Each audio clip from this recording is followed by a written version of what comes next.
Today's video is sponsored by DistroKid, which is my personal choice for distributing my digital music. What's up guys, it's Anders. In this video, we're looking at what it's going to be like to release music as an independent artist in 2020. So we're steaming into the last quarter of 2019, and you know what that means. No, it means that you should be prepping your releases for next year. Yeah, so I'm totally serious. Right now, this last quarter of 2019 is when I start to wrap everything up and know what I'm going to have released next year. We rewind, this time in 2018, I had the tracks mostly ready. Everything was getting sent out to mastering. I'd spoken to the videographer, video editor, etc. about the videos I was going to put out. If you look back across the tracks such as Like a Fool, etc., they had videos that all tied in together with them. The track Trouble in the Hood, I'd already collected all the footage and was looking to get some time to edit that. That took a really long time to cut together. Even though the video turned out to be pretty unsuccessful because I was unable to monetize and unable to push it on YouTube with all the marketing I put in place, it was done, ready and out the way. I didn't have to think about it nearer the time. The other tracks like a Fool, Hold on Me, they've all worked really well and the videos tied in sequentially and were all ready. I didn't have to do anything, rush them, hold out releases. Stuff was just ready to roll because I planned ahead. Now, one of the things that I didn't have to worry about planning ahead for was things like CDs and manufacturing. I went purely digital this year, no kind of physical product. And the reason for that really is when you look at like CDs and vinyl and things like that now, it just doesn't exist. For example, in the first half of this year, 2019, streaming made up 80% of all artist revenue. Just let that sink in. 80% of all artist revenue. It wasn't CD sales, it wasn't sync licensing, it wasn't touring and performance, it wasn't like TV sync, it wasn't PRS, it was all from streaming revenue, which is crazy, but that is the full switch we've made now. If we rewind to say 2000, which was the absolute peak of CD sales with around 1 billion, we're now at less than 50 million. It's a tiny fraction. For comparison to that 50 million, listeners per month from someone like Billie Eilish right now on Spotify alone, now that's just individuals listening, assuming they've all listened to more than one track. Do you know what? Even if they've all only listened to one track, just on Spotify alone, that is 500,000 a month. Obviously, that revenue doesn't all go to Billie, it goes with everything that's been going with. But my point being, album sales and CD manufacture, it's just on its way out. So what you really need to be prepping with is making sure you've got all the content that goes with that. It's not so much the CD packaging and things like that now. You've got to focus on what you need to have pre-planned for your pre-release. So what we're going to do here is just go through 3 key facts that we need to get in place for you to release your music successfully in 2020. So in 2018, the only successful albums that were really outselling over streaming were the Now compilations. Those classic, take all the #1 hits from the year, put them on a CD, send them out. There's a couple of other more vintage and established artists who have a bit of a split balance. It was sort of half CDs and half streaming. But any newer artist, anyone around from sort of the last 10 years plus, it is all about the streaming side of things. So the first thing you should look at doing is getting yourself a good digital distributor. Now, I personally use DistroKid. I've used them since about 2015, maybe earlier at this point. And there's some amazing key things that they do. For a single yearly fee, you can upload as many tracks as you want to release. They also allow you to schedule ahead of time. Massive key factor in making sure you've got everything sort of in a bundle and the cycle's ready to go forward is having it scheduled way ahead. I will be scheduling singles for the coming summer of 2020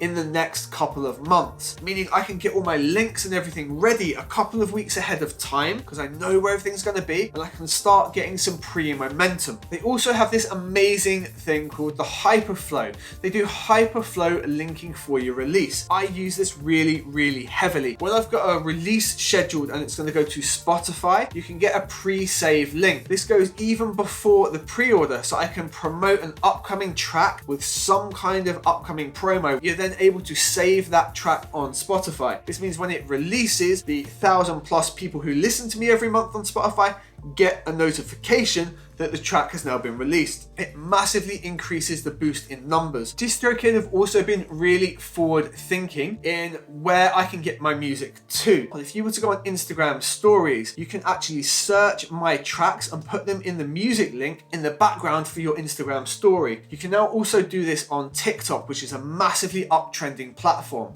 There's not many digital distributors out there that are going to let you do this, especially for that same single yearly fee, meaning I could now go onto TikTok and find some ways to promote my music on there, and it's already available. I've done the same thing with Facebook, Instagram, and many other ways. So you've got yourself a good digital distributor and you've got everything ready to go. What's the second thing that you need to do? Plan ahead for your release. Now there's a few key things that I think about. Let's say I have a really heavy summer vibe song. I would not generally go and release that at the end of say August or flying through September into October. I've missed the key summer months. I want to get that out in the late or maybe even the early spring and start the push from there. You've really got to think about how your music's going to translate and going to affect. You don't see the Christmas singles getting released in June and then pushing right through the year. They come around at the right time that everyone's going to be vibing to that particular style of music. You also want to schedule your music to go out at an appropriate time.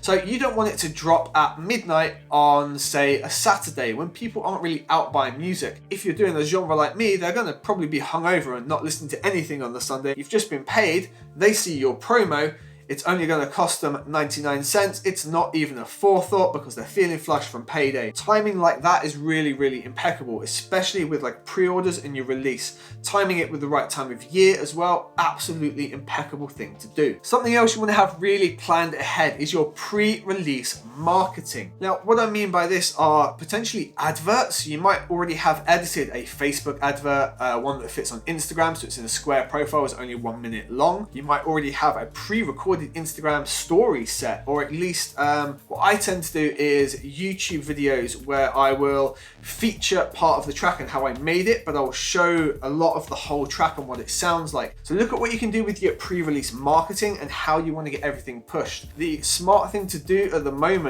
would be, if you've got an audience, just bring something valuable to that audience that exposes them to your music, just like I do with YouTube, and having a track that features it in the intro, shows a bit how it was broken down. Start networking with people now for releases that are happening way in the future. This can be things like reaching out to companies or other individuals who might be able to playlist your music or promote it, or even do your press releases, already having your press release written 6 months ahead of time. This means you can go on Facebook, drop in your press release, hyperflow link so people can save the track on Spotify, schedule your posts on Facebook for 6 months time, don't even have to worry about it. All of your marketing is going to start rolling out on autopilot. And because you did it so ahead of time, if anything changes or anything that needs to be reactionary on your releases, you can look at doing that as the time rolls forward. And the third thing that we should look at doing, have a post-release plan. I actually do this ahead of time as well. So once the track is actually out, one of the things I really like to do is do a full track breakdown, usually a week or two after the track has come out. This will capture anyone who's missed it previously or has already listened to the track and has now become aware of me in that time period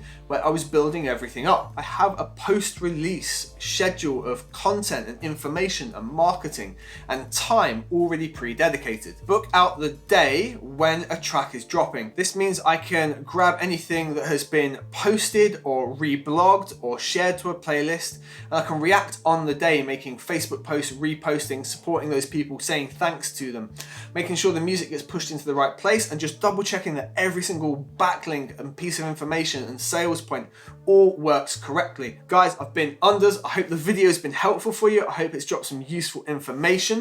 Below is a link to DistroKid with a discount. If you don't have a digital distributor already, I wholeheartedly recommend them. I can see no reason I won't be using them in the future. And I will catch you guys on the next video.